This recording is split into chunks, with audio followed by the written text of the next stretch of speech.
kelas 5, apa kabar? Semoga masih dalam keadaan sehat dan juga semangat dalam belajar. Nah, hari ini kita lanjut lagi materi kita ya tentang pelajaran IPA. Kalau kemarin kita belajarnya tentang sistem pencernaan hewan. Nah, hari ini kita belajar tentang sistem pencernaan manusia. Untuk latihan kalian kemarin masih ada beberapa orang yang kurang memahami ya. Karena yang Ibu sampaikan kemarin adalah sistem pencernaan hewan, bukan sistem pernapasan hewan. Jadi tolong disimak baik-baik untuk video pembelajarannya ya, biar tidak salah. Jadi tidak mengulang berapa kali ya.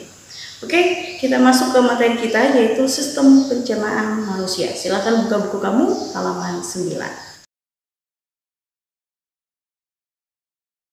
Yang namanya sistem pencernaan berarti proses masuknya makanan ke dalam tubuh kita dan diproses untuk menjadi energi bagi tubuh kita sehingga kita bisa beraktivitas dan melakukan segala sesuatunya setiap hari. Karena kalau tidak ada makanan maka kita loyo. Ya, untuk sistem pencernaannya ada 6 proses.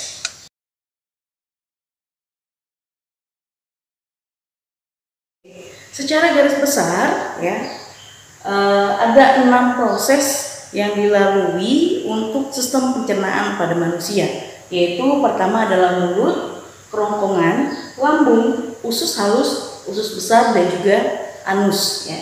Bila kita gambarkan seperti ini.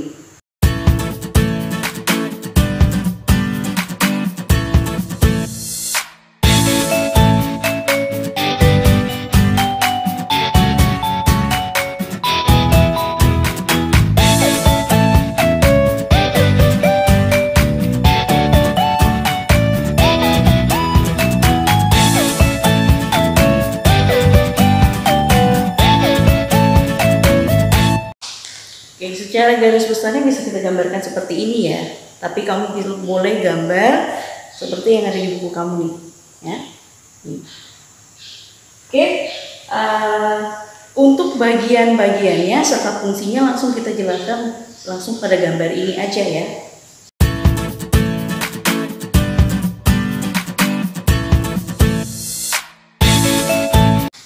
Oke, secara garis besar. Ini adalah mulut, kerongkongan, lambung, usus halus, usus besar, dan juga yang terakhir adalah anus. Ya. Untuk fungsinya kita tuliskan berikut ini.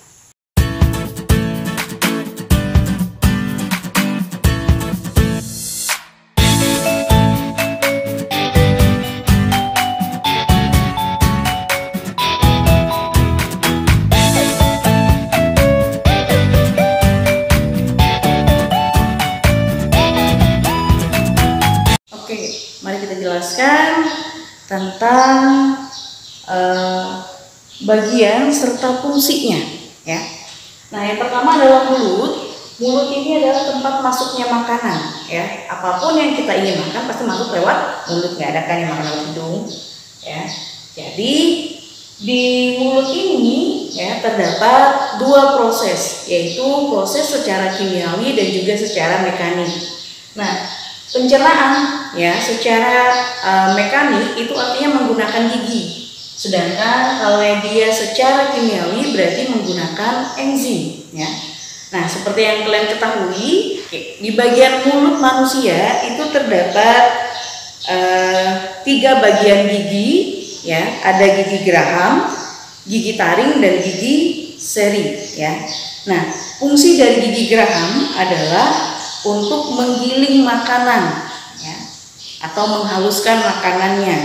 Sedangkan kalau untuk gigi taring itu gunanya untuk mengoyak makanan, dan gigi seri itu gunanya untuk memotong makanan. Jadi setiap gigi itu punya fungsi dan guna dari masing-masing ya. Nah, selanjutnya jika makanan itu sudah diproses, sudah dikunyah, maka makanan akan dilanjutkan ke bagian kerongkongan. Nah, di bagian kerongkongan ini makanan disalurkan dari mulut ya menuju lambung. Kerongkongan ini gunanya untuk meneruskan makanan yang sudah haluskan pada bagian mulut ya. Gerakan untuk mendorong makanan ya dari kerongkongan menuju ke lambung itu disebut dengan gerak peristaltik. Nah, ketika makanan sudah sampai ke lambung, maka lambung ini berfungsi untuk menyimpan makanan. Sudah kita cerna tadi ya. Kemudian di dalam lambung ini juga makanan itu dicerna secara kimiawi. Jadi ada beberapa enzim yang terdapat pada lambung. Enzim ini akan membantu proses pencernaan pada lambung.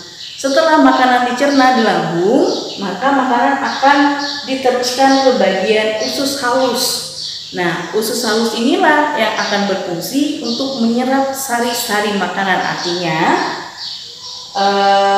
makanan yang memiliki gizi, kemudian makanan yang memiliki vitamin dan lainnya yang diperlukan untuk tubuh itu diserap oleh usus halus ya. Nah, dan di usus halus ini juga terjadi pencernaan secara kimiawi. Ada beberapa juga enzim di sana untuk membantu pencernaan ya. Setelah penyerapan sari-sari makanan ya, makanan-makanan yang kita perlukan untuk tubuh kita, sisanya itu akan diteruskan ke bagian usus besar.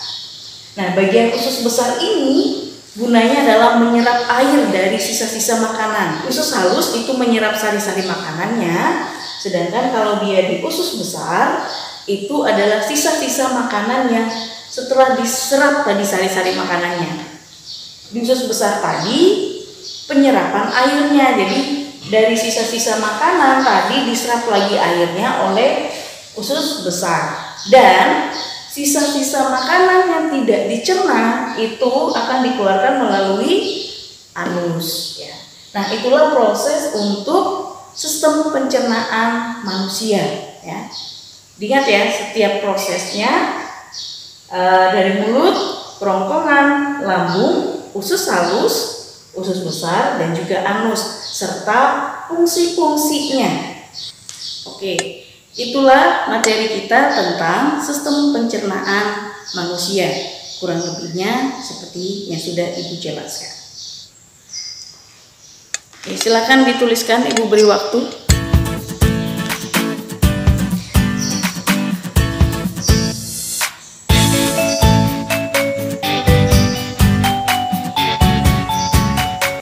Latihan kamu di rumah, silakan kamu kerjakan soal halaman 12 ya, nomor 2 dan nomor 3 ya. Silakan kalian kerjakan nomor 2 dan nomor 3 di buku latihanmu.